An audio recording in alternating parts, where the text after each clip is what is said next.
Welcome सभी geography के learner. Platform पर एक बार फिर से हम मुखातिब हो रहे हैं और इस बार जो हमारा एक सीरीज चल रहा था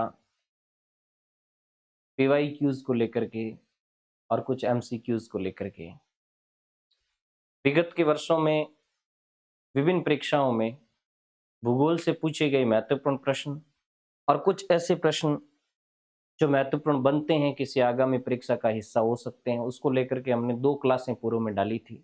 आज ये तीसरी क्लास पर अपन डिस्कस करेंगे और मैं जिन प्रश्नों पर डिस्कस करता हूँ, केवल प्रश्न का उत्तर बताने के बजाय मैं उस प्रश्न के इर्द गिर्द क्या चीजें हैं उसको भी आप तक पहुंचाने की कोशिश करता हूँ। और हमारा ये प्रयास रहता है कि एक प्रश्न में से हम मैक्सिमम 4 से 5 प्रश्न निकाल करके और कंक्लूसिव स्टडी करें तो वो बेहतर रहेगा ज्योग्राफी के लिए। खैर, आज खुशी की बात भी है। खुशी इसलिए है कि जो कल मैंने वीडियो डाला था असिस्टेंट प्रोफेसर के सिलेबस विश्लेषण का, पॉलिटिकल साइंस पॉलिटिकल ज्योग्राफी के सिलेबस का, उसमें मैंने शुरुआत में आपको एक बात बताई थी कि भाई इस समय आरपीएससी में एग्जाम को लेकर के UFO की स्थिति चल रही है, बट मैं ये मानता हूँ कि एक सीरियस स्टूडेंट को इस UFO में नहीं फंसना चाहिए और उन्हें अपने लग्न और मेहनत के साथ अपने मंजिल की तरफ बढ़ना चाहिए। निस्संदेह एग्जाम होगा। और आज आरपीएससी के ट्विटर हैंडल से जो सोशल मीडिया पे चल रहा है, आरपीएससी ने बच्चों को आश्वस्त किया है कि आरपीएससी की तैयारियां पूर्ण है और बच्चे आश्वस्त रहें, कोई दिग्भ्रमित होने की आवश्यकता नहीं है। तो मैं कहता हूं कि बेशक आप मंजिल की तरफ जाइए और जीवन में कभी भी निराश होने की आवश्यकता नहीं है। तो बहरहाल अपन अपने क्लास की तरफ बढ़े। आज की ये अपनी क्लास है वो ज्योग्राफी के क्वेश्चनों को लेकर के होगी। तो सीधे अपन क्वेश्चन पे आ जाते हैं। पूर्व में जहां से अपन ने छोड़ा था वहीं से मैं इसको शुरू कर रहा हूं। एक क्वेश्चन है आपके सामने, अल्बर्टास पठार। एक मिनट को थोड़ा इसको मैं बड़ा कर देता हूं।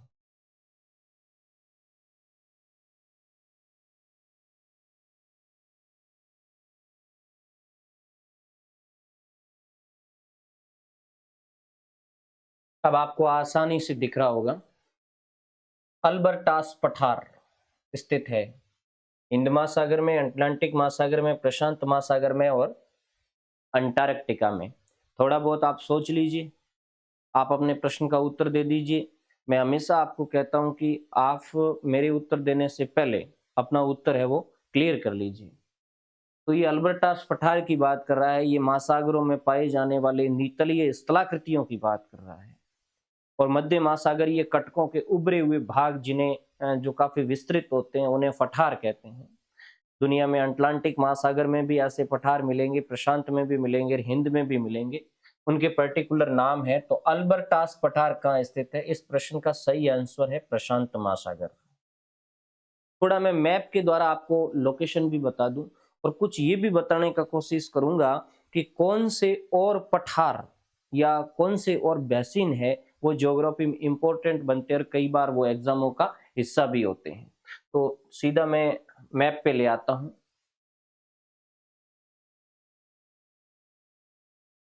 ये हिंद महासागर का है।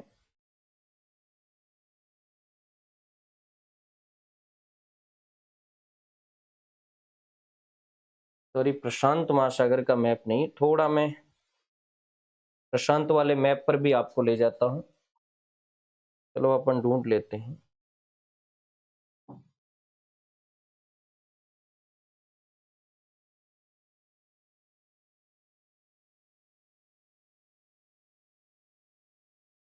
ये आपके सामने नजर आ रहा होगा। यहाँ थोड़ा देख लीजिए, मैं इसको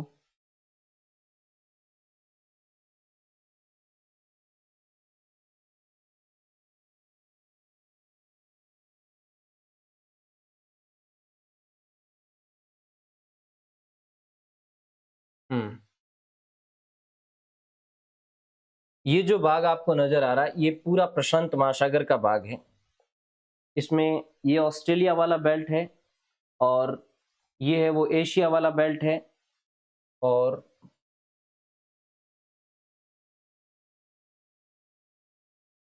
ये है वो अमेरिका वाला बेल्ट है। और जब आप इसमें चिली के पास नजर डालोगे तो चिली के पास लिखा हुआ है अल्बर्टास अंटार्कटिक कटक। तो अल्बर्टास अर्थात ये वो जो अटलांटिक क्षेत्र से होकर के आ रही है कटक, उसके हिसाब से इसने अटलांटिक कटक शब्द यूज किया है। बट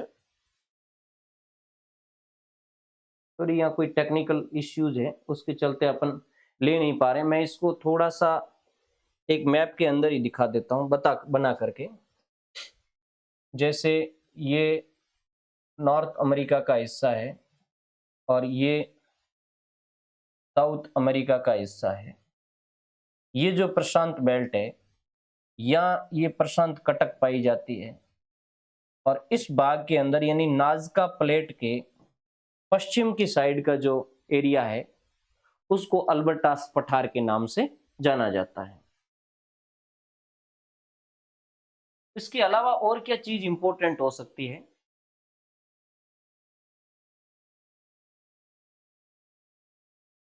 हिंद महासागर की देख लें। हिंद महासागर में देखो प्रशांत महासागर में आपको अल्बर्टास कटक, टोगा खाई, कर्माडेक खाई, यूराइल गर्त और ये मरियाना ट्रेंच, इनका आपको लोकेशन जानकारी होना चाहिए। उसके बाद नेक्स्ट यदि हिंद महासागर की बात करें तो हिंद महासागर में कौन सी कटक ज्यादा वेटेजेबल है? तो हिंद महासागर में है एम्स्टर्डम सेंट पॉल पठार। अब लोकेशन कहाँ है? हिंद महासागर के दक्षिण में है, ये भी आपको ध्यान रखना है। और जो ऑस्ट्रेलिया पड़ता है ऑस्ट्रेलिया के वेस्ट साइड में है, ठीक है, दक्षिण हिंद महासागर में, ऑस्ट्रेलिया के वेस्ट साइड में। तो हिंद महासागर में हो गया एम्स्टर्डम सेंट पॉल पठार। इसके अलावा कार्लसबर्ग कटक जब नाम आता है तो ये भी हिंद महासागर का हिस्सा है। मैं इंपॉर्टेंट चीजें ही आपको यहाँ बता रहा हूँ। कार्लसबर्ग जो कटक है वो हिंद महासागर में है। ये अफ्रीका मतलब लाल सागर के थोड़ा नीचे अफ्रीका का जो सोमालियन हिस्सा है उसके जस्ट पूर्व में पड़ता है। और एक हिंद महासागर में है सोकोत्र चागोस कटक, ये नाम आपने सुना होगा, सोकोत्र चागोस कटक। ये भी कई बार एग्जामों के अंदर पूछा जाता है, ये भी हिंद महासागर का हिस्सा है। तो एम्स्टर्डम सेंट पॉल, देखो एक कंफ्यूजन होता है अल्बर्टास और एम्स्टर्डम, इन दो शब्दों में कंफ्यूजन होता है। तो कई बार अपन ये कंफ्यूज हो जाते हैं कि अल्बर्टास हिंद महासागर में है या प्रशांत में। तो ये कंफ्यूजन आपको दूर कर लेना है कि अल्बर्टास तो मिलेगा प्रशांत में जबकि एम्स्टर्डम मिलेगा हिंद महासागर में। एम्स्टर्डम हो गया, सोकोत्र चागोस हो गया, कार्लसबर्ग कटक हो गया। चागोस कटक तो ये चागोस और सोकोत्र चागोस ये दोनों अलग अलग हो, एक तो है चोकोस कटक, चोगोस कटक, और एक है सोकोत्र चागोस कटक, ये दोनों ही हिंद महासागर में है। और बाकी रियूनियन गर्त है तो ये तो अपन गर्त वाले में देख लेंगे। सुंडा खाई है, हाँ एक दो चीज और कंफ्यूजन करेगी आपको, एक तो करेगा टोगा गर्त, या कई बार ऐसे लिखा आता टोगा खाई, और एक आता है सुंडा खाई या सुंडा गर्त। अब इन दोनों को सेट कर लेना है, ये दोनों एक ही जगह नहीं है। सुंडा है वो हिंद महासागर में है, ये सुमात्रा के पास पड़ता है, इंडोनेशिया के पास, हिंद महासागर का हिस्सा है। तो सुंडा गर्त तो आपको मिलेगा हिंद महासागर में, जबकि टोगा खाई आपको मिलेगी प्रशांत महासागर में। क्लियर हुआ? समझ में आ गई बात? अब अपन आगे बढ़ते हैं, कुछ और चीजें उसको भी मैं क्लियर करवाता हूं आपके। अटलांटिक का देख लेते हैं, ये तो हिंद का हो गया, ये अटलांटिक का है। ये जो पठार बेसिन खाई है इसमें अटलांटिक थोड़ा धनी है, और अटलांटिक के इनके बेसिनों के बारे में, इनके पठारों के बारे में अच्छा खासा प्रश्न पूछा जाता है। जहां तक मुझे समझ में आएगा मैं वो चीजें आपको बताने की कोशिश करूंगा। अटलांटिक महासागर में आपको एक तो ध्यान रखना है टेलीग्राफ पठार का, और ध्यान क्या रखना है कि टेलीग्राफ पठार अटलांटिक में तो है, तुम ध्यान रख लोगे, लेकिन आपको ये ध्यान रखना है कि टेलीग्राफ पठार उत्तर अटलांटिक में पड़ता है। ठीक है, एक टेलीग्राफ पठार और एक आता है चैलेंजर कटक। ये दो नाम बार बार कंफ्यूजन करते हैं अपन को, और आज मैं चाहता हूं कि आप सब अपने दिमाग को रिफ्रेश कर लें। टेलीग्राफ पठार बहुत ऊपर है, और ऊपर कहां है? ग्रीनलैंड के पास है। टेलीग्राफ पठार पड़ेगा नॉर्थ अटलांटिक में, और चैलेंजर कटक पड़ेगा दक्षिण अटलांटिक में।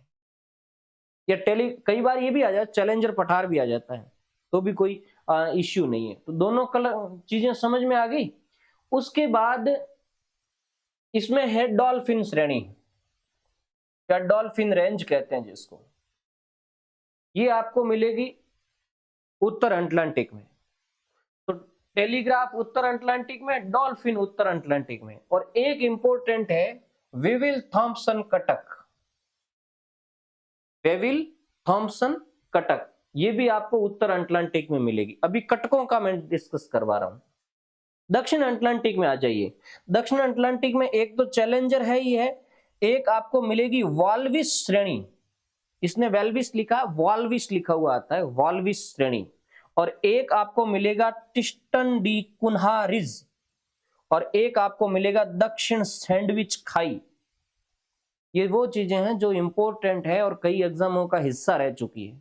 तो अब मोटा मोटा आपके सामने सिनेरियो क्लियर हो गया कि यदि अपन नॉर्थ अटलांटिक के अंदर आएंगे तो बेसिकली हमें टेलीग्राफ पठार, डॉल्फिन श्रेणी और विविल थॉम्पसन कटक मिलेगी। देखो, एक कंफ्यूजन टेलीग्राफ और चैलेंजर में था, मैंने बता दिया। एक कंफ्यूजन विविल थॉम्पसन और वाल्विस में होगा।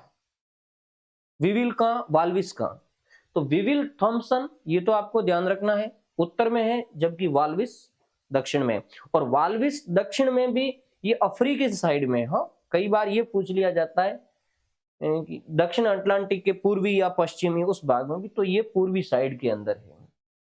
और आपको अटलांटिक में, हाँ, यदि गर्त की बात कर लें, देखो मेजर गर्त है मैरियाना गर्त, रियूनियन गर्त, प्योर्टो रिको गर्त, और ये टोगा गर्त और शुडा गर्त।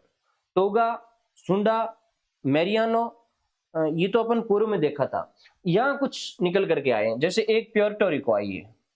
ये प्योर्टो रिको अटलांटिक महासागर का सबसे गहरा गर्त है, और ये उत्तर अटलांटिक में मिलेगा। अब आपको ध्यान इससे ज्यादा, अटलांटिक से ज्यादा उत्तर अटलांटिक की तरफ देना है कि ये आपको उत्तर अटलांटिक के अंदर मिलेगा। और सैंडविच खाई ये है ही एक। हाँ, एक मिलता है रोमांस गर्त, या रोम से गर्त लिखा हुआ आता है। ये अटलांटिक महासागर में, ये विषुवत रेखा के पास पाया जाता है। तो ये हो गया आपका कटक और खाई, इनको लेकर के। हाँ, एक सब बीच में रियूनियन और आया था। रियूनियन हिंद महासागर में मिलेगा, ध्यान रखना। ये हिंद महासागर का ही मैप है, इसमें ये रियूनियन गर्त लिखा हुआ है ये। और बाकी तो हिंद महासागर का मैंने आपके डिस्कस करवा ही दिया था। सुंडा खाई है, और एक 90 डिग्री रिज और आता है, 90 डिग्री कटक, वो आपके हिंद महासागर में मिलेगी। ये प्रश्न काफी अच्छा, काफी गंभीर क्वेश्चन था, और जिस पर अपन ने गंभीर डिस्कस भी कर लिया है। अब अपन नेक्स्ट क्वेश्चन की तरफ बढ़ते हैं। अगला जो हमारा क्वेश्चन है, काफी आपको नजर दिख ही रहा होगा, काफी मैंने क्लियर करने की कोशिश की है। सूची 1 को सूची 2 से सुमेलित कीजिए तथा नीचे दिए गए कूट में से सही उत्तर का चयन कीजिए। यानी एक तरफ महासागरीय धारा है और दूसरी तरफ महासागर है। सबसे मजेदार यदि कोई टॉपिक लगता है मुझे ओशनोलॉजी में, तो वो महासागरीय धाराएं हैं। और इनके गायर्स का मैंने पिछले वीडियो के अंदर गायर्स का बताया था। जो दुनिया के अंदर टोटली 5 गायर्स बनते हैं, एक हिंद महासागर का, और 4 गायर्स बनते, 2 अटलांटिक और 2 प्रशांत के। उस गायर्स के माध्यम से, उन धाराओं के चक्कर के माध्यम से हम बढ़िया तरीके से समझ सकते हैं कौन हिंद महासागर की है, कौन ठंडी है, कौन गर्म है आदि। तो यहाँ थोड़ी सी कुछ धाराओं का जिक्र दिया है, जैसे एक लेब्राडोर दिया है, एक ब्राजील दिया है, एक क्यूरोशिवो दिया है, एक अगुलहास दिया है। और आगे अपन को बताना है कि कौन दक्षिण अटलांटिक में, कौन उत्तर प्रशांत में, कौन दक्षिण हिंद महासागर में और कौन उत्तरी अटलांटिक में। आप पहले हल्का सा मिला करके देख लीजिए, नीचे प्रश्न दिए हुए हैं, मैं उत्तर इसका बता दूंगा, बट उत्तर बताने की बजाय आपको क्रॉस कर देना, मैं अभी क्रॉस करके आपको बता दूंगा। तो बेसिकली आपने अपना अपना आंसर क्लियर कर लिया होगा। आपको पता है लेब्राडोर धारा एक ठंडी जल धारा है। जो मैं बोल रहा हूं वो आप नोटबुक में लिख भी सकते हो, यदि आपका नॉलेज बेसिक है तो, स्टैंडर्ड नॉलेज है तो कोई बात नहीं, रिवीजन हो रहा है। लेब्राडोर एक ठंडी जल धारा है जो आपको मिलेगी उत्तर अटलांटिक महासागर में। तो लेब्राडोर का कनेक्शन है वो उत्तर अटलांटिक में है। और ब्राजीलियन धारा है, ये भी आपको अटलांटिक में मिलेगी, लेकिन ये मिलेगी आपको दक्षिण अटलांटिक में। तो ब्राजील की धारा का कनेक्शन हो गया दक्षिण अटलांटिक से।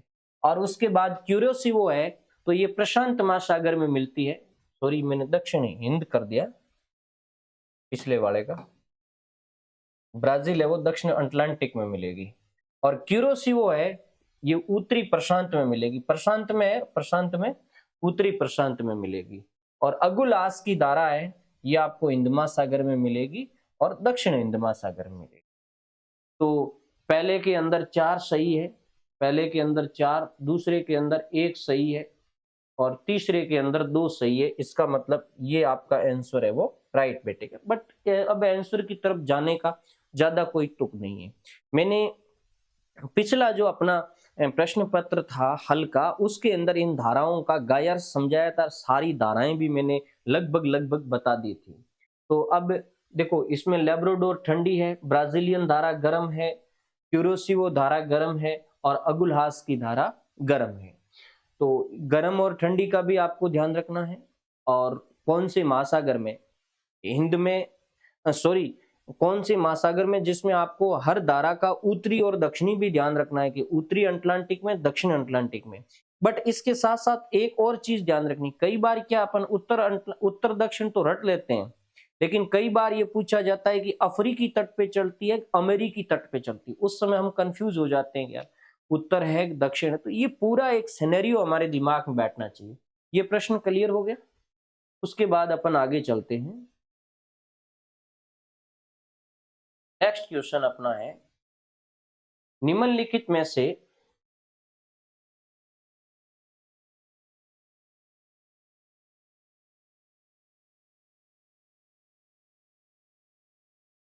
निम्नलिखित में से प्रशांत महासागर के गर्त है, ये गर्त की बात कर रहा है, गर्त खाई की बात कर रहा है, और कह रहा है कि प्रशांत महासागर में गर्त कौन से हैं? Kuril, Puerto Rico, Kermadec, Tonga. आप अपना आंसर अलग कर दीजिए। इन चारों में से कौन प्रशांत में है और कौन नहीं है? नीचे विकल्प भी दिया है, चारों है एसीडी या फिर बीसीडी है या एबीसी है। अब मैं आपको बता दूं, क्यूराइल आपको प्रशांत में मिलेगा, नो डाउट। प्योर्टो रिको आपको अटलांटिक में मिलेगा, तो यहां से प्योर्टो रिको निकाल दीजिए बाहर। कर्माडेक आपको प्रशांत में मिलेगा और टोगा आपको प्रशांत में मिलेगा। इसका मतलब ए, सी और डी राइट है, ए सी डी। क्यूराइल प्रशांत में, जब आप प्रशांत का सीनियर आपको सर क्यूराइल कहाँ है, तो आप जापान से थोड़ा पूर्व में जाइए, अल्यूसियन के पास आपको क्यूराइल मिल जाएगा। ठीक है, हालांकि वो मैप है वो मैंने यहाँ लाने की कोशिश की थी, थोड़ा नेट प्रॉब्लम की वजह से मैप नहीं आ रहा है। कोई बात नहीं, आप अपने पास जो भी बुक है उसको देख लीजिए, उसमें क्यूराइल मिल जाएगा उत्तरी प्रशांत महासागर में। प्योर्टो रिको अटलांटिक में है, पिछले मैंने समझाया है, और प्योर्टो रिको उत्तरी अटलांटिक में है। और कर्माडेक आपको दक्षिणी प्रशांत में मिलेगा, है प्रशांत में लेकिन मिलेगा दक्षिणी प्रशांत में। और टोगा भी आपको दक्षिणी प्रशांत में मिलेगा। और ये कर्माडेक और टोगा ये दोनों ही ऑस्ट्रेलिया के लगभग पूर्वी साइड में, यानी ऑस्ट्रेलिया तट के आसपास पाए जाते हैं। तो ये चीज क्लियर हुई। उसके बाद नेक्स्ट अपन अगले क्वेश्चन पे आते हैं। अगला क्वेश्चन ओशियन डिपॉजिट का है, महासागरीय निक्षेपों का है। निम्नलिखित में से सिलिका ऊज कौन से हैं? सिलिका ऊज, आपको ये प्रश्न कहाँ से आया? या जो ज्योग्राफी को अच्छा पढ़ा है उन बच्चों को पता है, जिसने स्कूल एजुकेशन में लेक्चरर की या असिस्टेंट प्रोफेसर नेट की तैयारी की है, वो तो सब जानते हैं। जो ग्रेजुएशन कर रहे बच्चे हैं या सीनियर कर रहे हैं बच्चे, उनको थोड़ी कम जानकारी है। ऊंज का मतलब होता है निक्षेप, समुद्र में पाए जाने वाले निक्षेप। समुद्र में पाए जाने वाले निक्षेपों का क्लासिफिकेशन चलता है, वर्गीकरण चलता है। जैविक निक्षेपों के अंदर और अजैविक निक्षेपों के अंदर क्लासिफिकेशन किया गया है अलग अलग टाइप का। अजैविक निक्षेप और जैविक निक्षेपों का क्लासिफिकेशन आप किताब से ढंग से पढ़ लेना। उसमें एक क्लासिफिकेशन आपको मिलेगा जिसमें सिलिका प्रधान ऊंज कौन से हैं, यानी सिलिका प्रधान जमाव कौन से हैं, और कार्बनिक प्रधान जमाव कौन से हैं। तो ये आपको पूछा है सिलिका प्रधान ऊंज। तो सिलिका प्रधान ऊंज में आपको डायटम, आपने हाँ अभी जो प्रश्न है उसको आप आंसर क्लियर कर सकते हैं। 4 दिया है, टेरापोड, डायटम, ग्लोबिजेरिना और रेडियोलेरिया। आपको सिलिकन प्रदान निकालना है। क्लासिफिकेशन सिलिकन प्रदान और चूना प्रदान का आता है। तो सिलिकन प्रदान इसमें कौन सा है? बीडी है, एडी है, एबीसी है, बीसीडी है।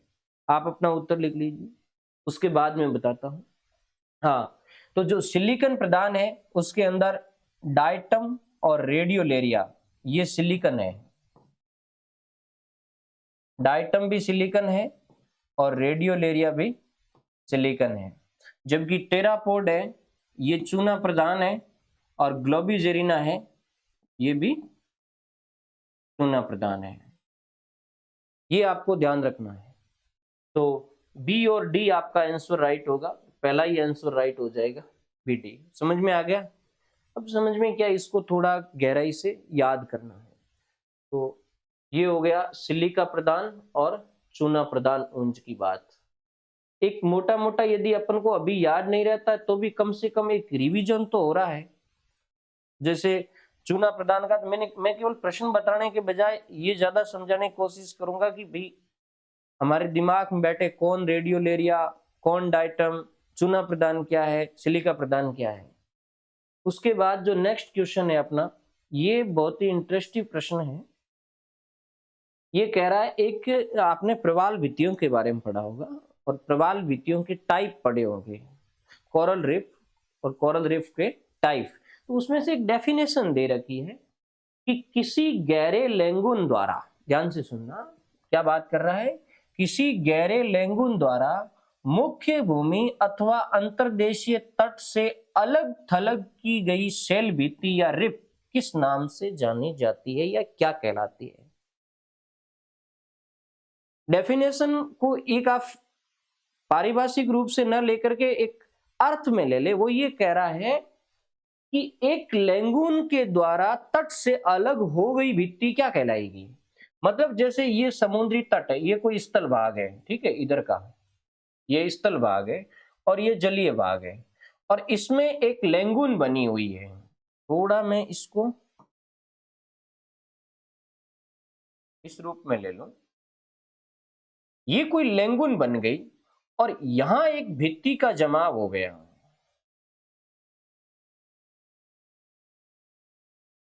और ये एक कंडीशंस ये कह रहा है, देखो 2 कंडीशंस डाली इस प्रश्न में। एक कंडीशंस तो डाली कि बीच में लैंगून है, और एक कंडीशन डाली कि तट से अलग थलग है। तट से अलग थलग है मतलब तट से जुड़ी हुई नहीं है। अब तुम्हारा दिमाग घुमाओ, ऐसी भित्ति कौन सी हो सकती है? क्या तटीय प्रवाल भित्ति है, एटोल प्रवाल भित्ति है, रोधिका प्रवाल भित्ति है, या पैच प्रवाल भित्ति है? आपने इन सब के नाम तो सुने होंगे, परिभाषा भी खूब सुनी होगी। अब आपको इसमें से उत्तर निकालना है, फिर मैं समझाऊंगा सारा कौन क्या है।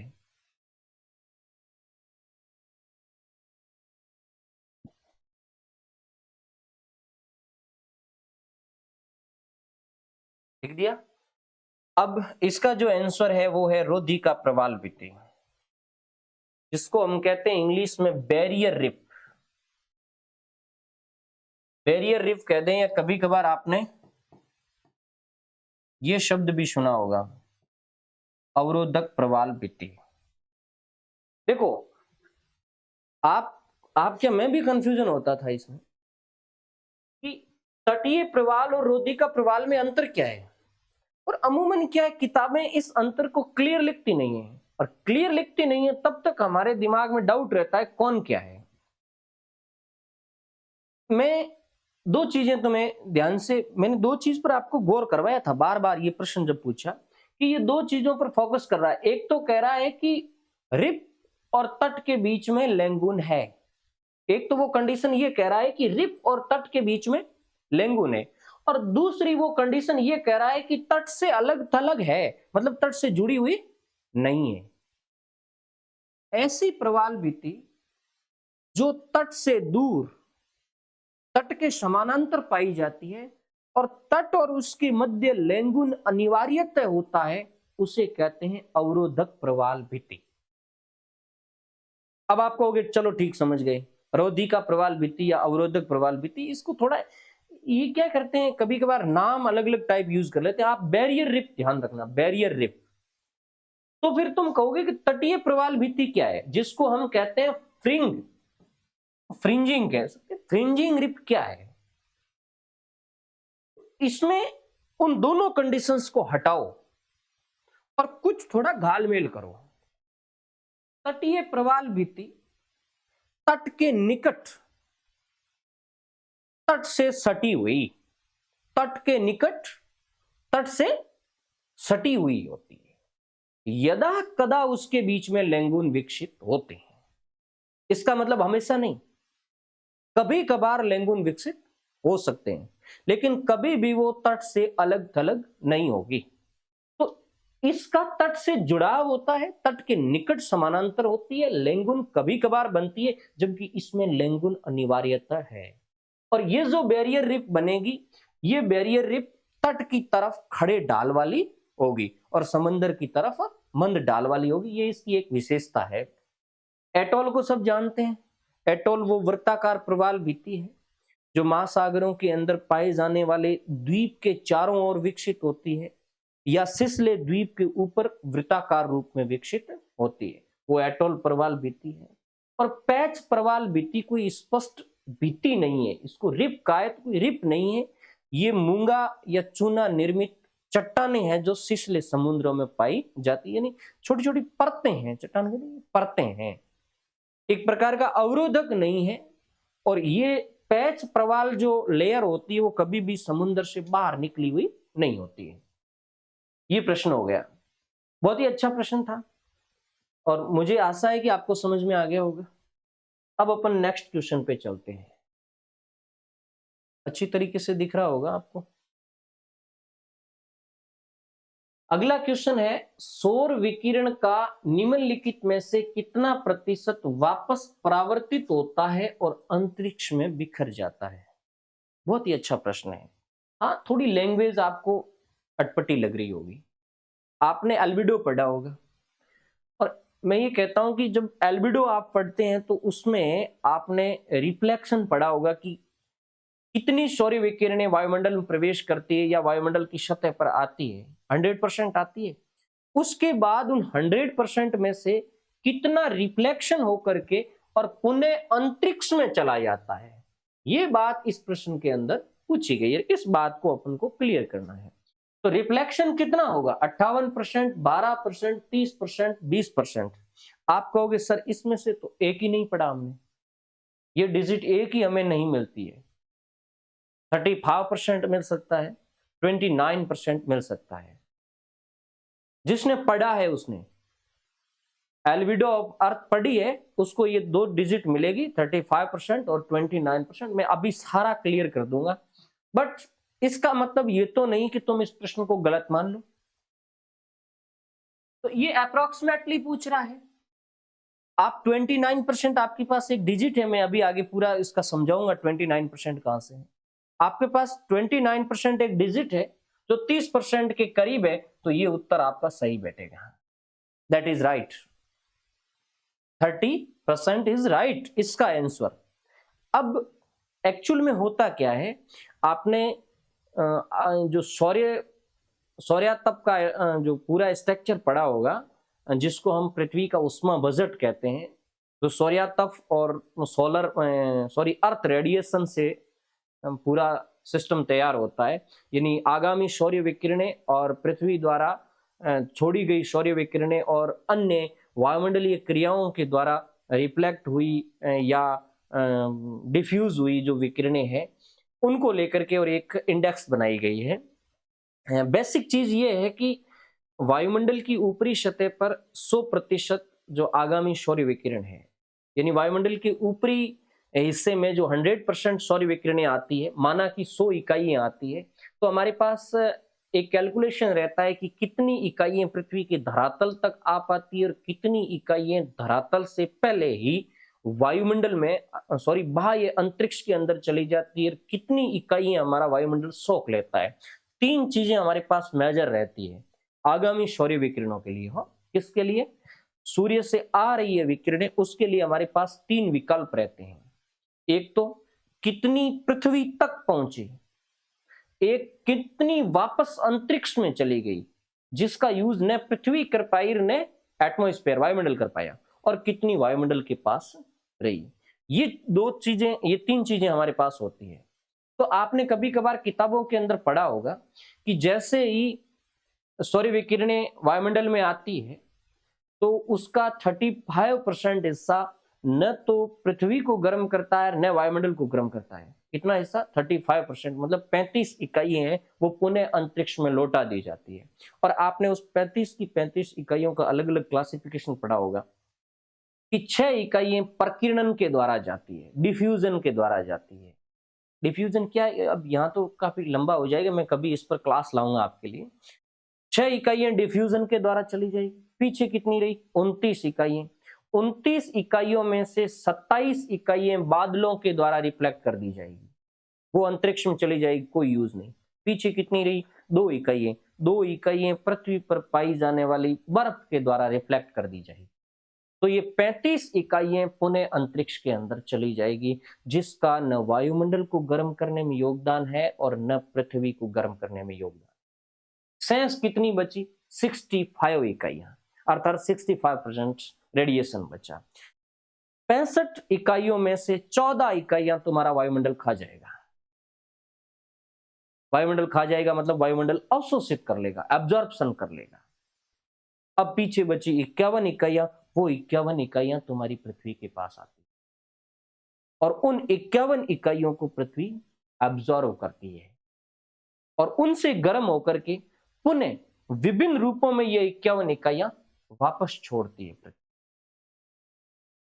और ये 51 इकाइयां वापस वायुमंडल और अंतरिक्ष को जाती है।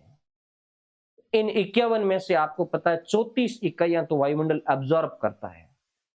51 जो पृथ्वी वापस छोड़ती है ना, उनमें से 34 वायुमंडल एब्जॉर्ब करता है। ये डेटा बहुत यूजफुल है, कई एग्जामों का ये हिस्सा है। अब वायुमंडल के पास टोटल कितनी हो गई? 14 तो आगामी तरंगे, यानी 14 तो लघु तरंगे हो गई और 34 हो गई पार्थिव तरंगे। टोटल 48 वायुमंडल एब्जॉर्ब करता है और फिर 48 की 48 वायुमंडल वापस उत्सर्जित कर देता है, रेडिएट कर देता है। वायुमंडल खाली हो गया। 51 में से 34 तो पृथ्वी ने फेंकी, वायुमंडल खा गया, और बाकी जो शेष बची थी 17 इकाइयां, वो अलग अलग रूपों के अंदर अंतरिक्ष के अंदर जाएगी, जिसका वायुमंडल को गर्म करने में रोल नहीं है। किताब के अंदर बहुत बढ़िया इसका डायग्राम बना हुआ, उससे भी आप समझ सकते हैं। हालांकि मैंने डायग्राम को आप तक लाने की कोशिश की है, वैसे मैंने पूरा बोल करके बता ही दिया है, फिर भी आप देख लो। 100 इकाइयां आ रही है कहां? वायुमंडल के ऊपरी हिस्से में, ठीक है। 100 इकाइयों में से ये जो यहां 3 चीजें दी हुई है, ये परावर्तन है, कुल परावर्तन, यानी पृथ्वी तक पहुंचने से पहले ही वो परावर्तित हो गई, न तो वो वायुमंडल के काम आई न पृथ्वी के। कुल परावर्तन कितने का हुआ? 35 इकाइयों का हुआ।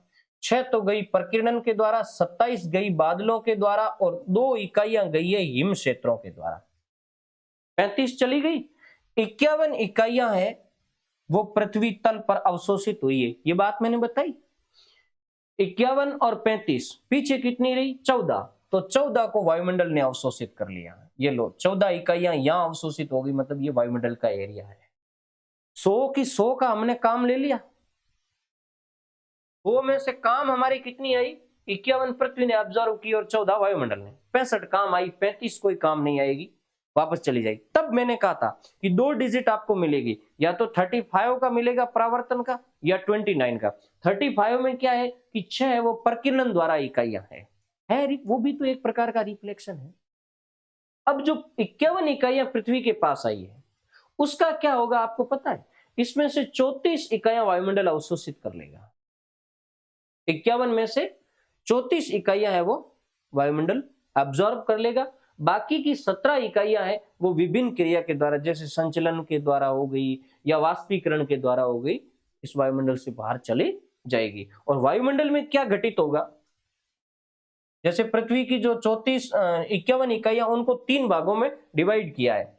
7 इकाइयां हैं वो संचलन द्वारा बाहर निकलेगी पृथ्वी से, 23 इकाइयां वाष्पीकरण द्वारा बाहर जाएगी, और 21 इकाइयां हैं वो रेडिएशन के द्वारा, विकिरण के द्वारा बाहर जाएगी। और इन टोटल 51 में से 34 वायुमंडल रखेगा और बाकी है वो चला जाएगा। वायुमंडल के पास टोटल कितनी आई? 48। ये 48 भी एक अच्छी डिजिट है। 48, 34, 14 ये सब इंपॉर्टेंट डिजिट हैं।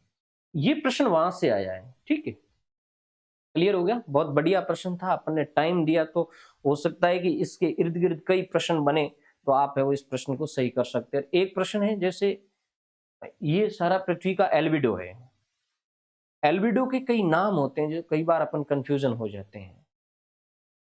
एल्बिडो को श्वेतता भी कहते हैं, धवलता भी कहते हैं, तो ये नाम भी आप ध्यान रखना।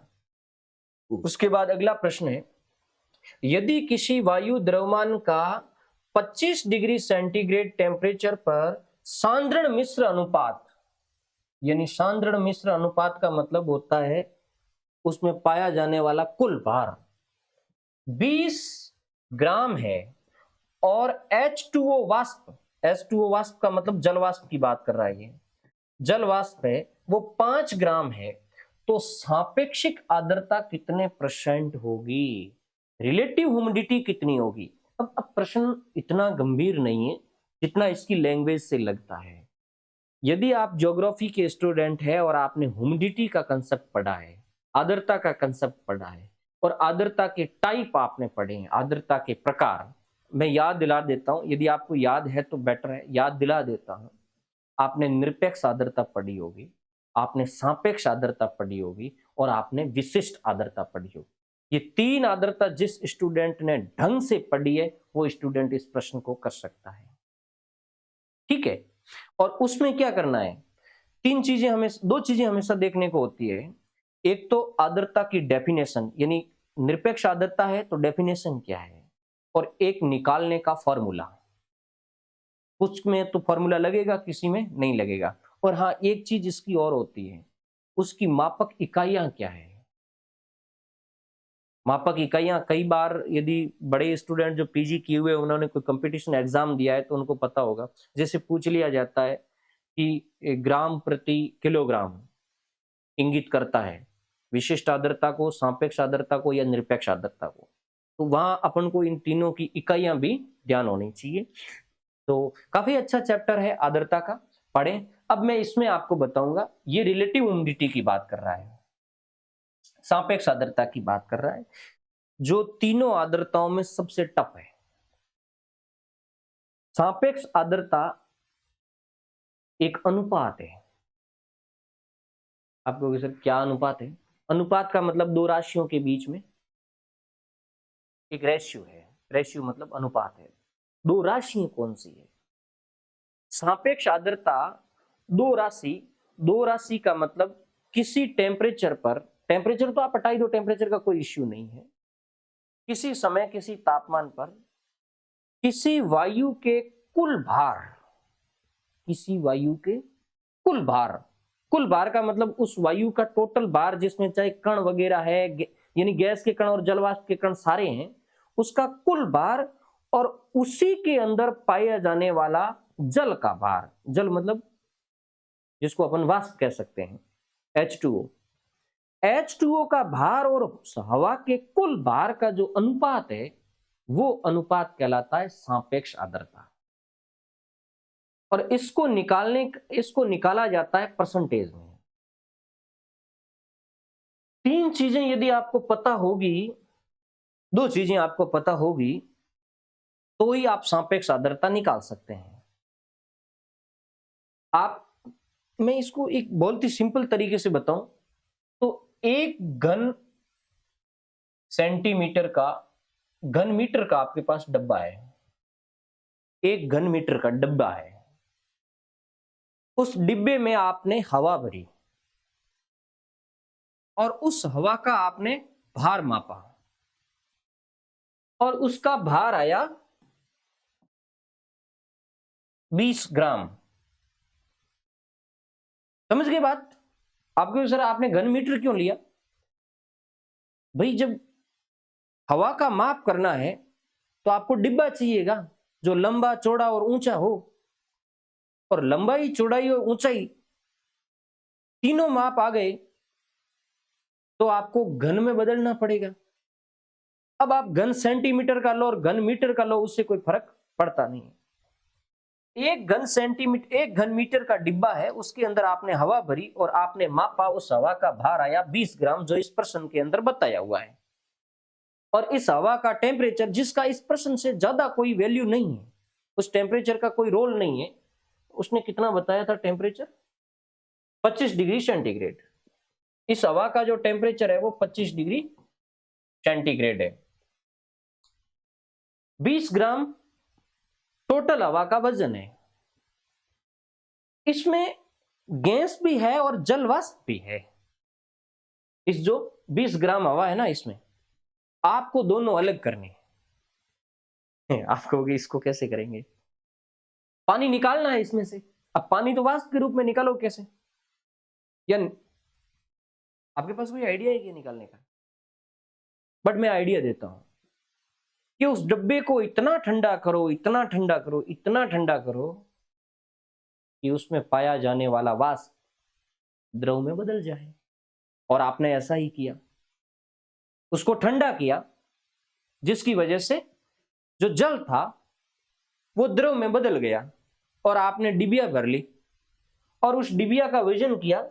वजन कितना आया प्रश्न में? क्या कहा? 5 ग्राम आया। तो वो जो पानी निकला था आपका, वाष्प निकला था, वो 5 ग्राम निकला था। ठीक है। एक घन मीटर का डिब्बा, घन मीटर शब्द तो हटा ही दो। किसी भी वायु की एक नियत राशि में कुल भार यानी वायु का भार 20 ग्राम है और आर्द्रता का भार 5 ग्राम है। इन दोनों का जो अनुपात है वो रिलेटिव ह्यूमिडिटी कहलाता है, सापेक्ष आर्द्रता कहलाता है। अब सापेक्ष आर्द्रता निकालेंगे कैसे, वो रेशियो निकालेंगे कैसे? तो इसका एक सूत्र है, इसका सूत्र है निरपेक्ष आर्द्रता, निरपेक्ष आर्द्रता बट्टे कुल वायु भार गुणा 100। अब यहां कुल वायु भार तो तुम्हारे पास है 20 ग्राम। अब ये शब्द आप कहोगे नया कहां से आ गया? निरपेक्ष आर्द्रता। निरपेक्ष आर्द्रता का मतलब होता है एक घन इकाई वायु में पाई जाने वाली कुल जल वाष्प की मात्रा। ये एक घन इकाई वायु राशि थी, इसके अंदर कुल जल वाष्प की मात्रा कितनी आई है? 5 ग्राम। तो ये जो तुम्हारा H2O आया, ये निरपेक्ष आर्द्रता है। अब इसको फॉर्मूले में डाल दो, 5/20 इंटू 100, 25 ये आएगा प्रतिशत में। उस वायु की रिलेटिव ह्यूमिडिटी 25% है। ये उस प्रश्न का सही आंसर होगा, ये सी। समझ में आ गया होगा मोटा मोटा। अब एक चीज इसमें और है। अब आप कहोगे कि सर इसने ये 25% वाला लफड़ा क्यों? केवल प्रश्न में तो आपको भ्रमित करने के लिए दिया है, लेकिन रिलेटिव ह्यूमिडिटी, सॉरी एक मिनट,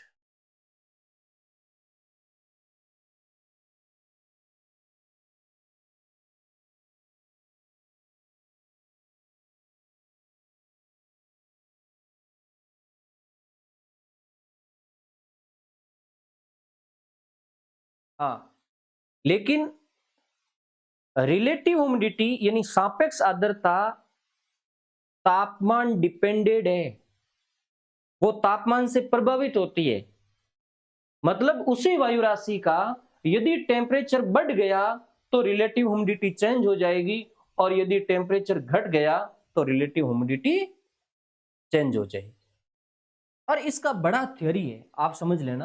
तो मैं आपको यहां यही कहना चाहूंगा कि रिलेटिव ह्यूमिडिटी वायु के तापमान पर नियत होती है, उसके तापमान में होने वाले परिवर्तन से रिलेटिव ह्यूमिडिटी में परिवर्तन होता है।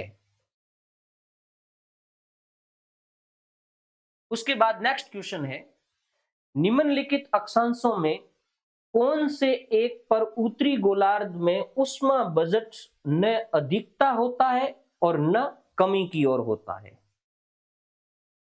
ये ऊष्मा बजट एक शब्द इसने यूज किया, ऊष्मा बजट, ये थोड़ा सा डिफिकल्ट प्रश्न है बट बहुत इजी है समझने के बाद। एक ऊष्मा बजट की बात करिए, एक बात करी अक्षांशों की, और एक ये कह रहा है कि न तो वहां बजट में सरप्लस हो रहा है और न वहां बजट के अंदर कमी आ रही है। ऐसा उत्तरी गोलार्ध में कौन से अक्षांश पे होगा? 18 डिग्री नॉर्थ पे होगा, 23.5 डिग्री नॉर्थ पे होगा, 38 डिग्री नॉर्थ पे होगा, 67.5 डिग्री नॉर्थ पे होगा? आप अपना आंसर दीजिए, उसके बाद मैं इसको क्लियर करता हूं। इसका आंसर है 38 डिग्री नॉर्थ। आपने जब अक्षांशीय तापमान पढ़ा यानी विश्व तापमान का वितरण पढ़ा, तो वहां ये ऊष्मा बजट के साथ भी आता है, मतलब पृथ्वी के और वायुमंडल के तापमान के बजट के साथ भी आता है। तो वहां आपने एक बात पढ़ी होगी कि निम्न अक्षांशों में, और निम्न अक्षांशों में उसने ये बताया होगा कि 38 डिग्री अक्षांश से नीचे ऊष्मा बजट में सरप्लस की स्थिति रहती है। मतलब आगामी सौर विकिरणें ज्यादा है और पृथ्वी द्वारा छोड़ी गई सौर विकिरणें कम है, जिसकी वजह से पृथ्वी के पास हीट स्ट्रोक होता है। पृथ्वी और वायुमंडल दोनों के पास हीट स्ट्रोक होता है, मतलब ऊष्मा है वो बैलेंस में रहती है। और 38 डिग्री से ध्रुव की तरफ जाओगे तो वह आगामी सूर्य विकिरणें कम है, जबकि पृथ्वी द्वारा छोड़ी गई सौर विकिरणें ज्यादा है, तो वह हीट माइनस में रहता है, वहां का बैलेंस है वो नेगेटिव रहता है। 38 डिग्री के पास का एरिया ऐसा है जहां जितनी आगामी सौर विकिरणें हैं उतना ही वापस रेडिएशन हो रहा है, तो वहां पर न तो अधिकता है और न कमी है, ये मैटर है। तो 38 डिग्री नॉर्थ अक्षांश पे न हीट बैलेंस में रहता है और न हीट नेगेटिव में रहता है। उसके बाद अंतिम एक क्वेश्चन था, इसको ले लेते हैं, काफी लंबी होगी क्लास। अंतिम क्वेश्चन है, निम्नलिखित में से कौन सी भू आकृति निर्माण की रीति के आधार पर दूसरे से भिन्न है? निर्माण की रीति, पहले तो इन चारों को देख लो, उसके बाद समझ में आएगा। निर्माण की रीति में अपरदन और निक्षेपण, ये दो निर्माण प्रोसेस है, तो ये उनकी ही बात कर रहा है। Rapids, escarpment, cuesta, drip stone. और जो मैंने बात बताई है उसी को एंगल मान करके आपको इस प्रश्न को सॉल्व करना है। कौन तीन में से अलग नजर आ रही है आपको? तीन सिमिलर है और चौथी अलग है। कौन इरोजनल है और कौन डिपॉजिट है, ये देखना है। तो अब आपने आपका उत्तर निकाल लिया होगा। इसमें ड्रिप स्टोन सही आंसर है। ड्रिप स्टोन बाकी से अलग है। देखो, रैपिड्स ये अपरदन से बनती है। रैपिड्स जिसको क्षिप्रिकाएं कहते हैं, वो नदी में बहने वाले छोटे छोटे कणों के जो इरोजनल प्रोसेस होता है, अपरदन प्रोसेस होता है, उससे घुमावदार गड्ढे बनते हैं, वो रैपिड्स है। एस्कारपमेंट ये खड़े ढाल है और ये भी अपरदनात्मक है। ये खड़े ढाल वाले क्षेत्र होते हैं जो अमूमन तीव्र ढाल वाली पहाड़ियों के किनारे पाए जाते हैं। और क्वेस्टा हॉगबैक क्वेस्टा आपने पढ़ा होगा, ये भी अपरदनात्मक है, अपरदनात्मक है। और ये हॉगबैक और क्वेस्टा आपको स्पेशली कोई नदी वगैरह में नहीं मिलेंगे। आप पठारी बेल्ट को पढ़ोगे ना और ढाल को पढ़ोगे, वहां आपको ये चीजें निकल करके आएगी। और ड्रिप स्टोन ये निक्षेपात्मक है, निक्षेपात्मक है। और ये आपको मिलेंगे भूमिगत जल वाले में। भूमिगत जल में चूने, जब सत से कंदरा के अंदर जब सत से चूना युक्त जल टपकता है तो आपको पता होगा अश्युतासम, निश्च्युतासम और वो जो सतह कंदरा स्तंभ बनता है, उसी तरीके से जब सत से चूना युक्त जल टपकता है तो फर्श पे यानी नीचे की तली पे छोटे छोटे चूना के जमाव पाए जाते हैं, स्टोन टाइप, पत्थर टाइप पाए जाते हैं, उसको कहते हैं ड्रिप स्टोन। तो आज की क्लास में बस इतना ही। बहुत ही शानदार अपनी क्लास रही। नेक्स्ट क्लास में भी अपन फिजिकल ज्योग्राफी, अभी फिजिकल ज्योग्राफी का चल रहा है।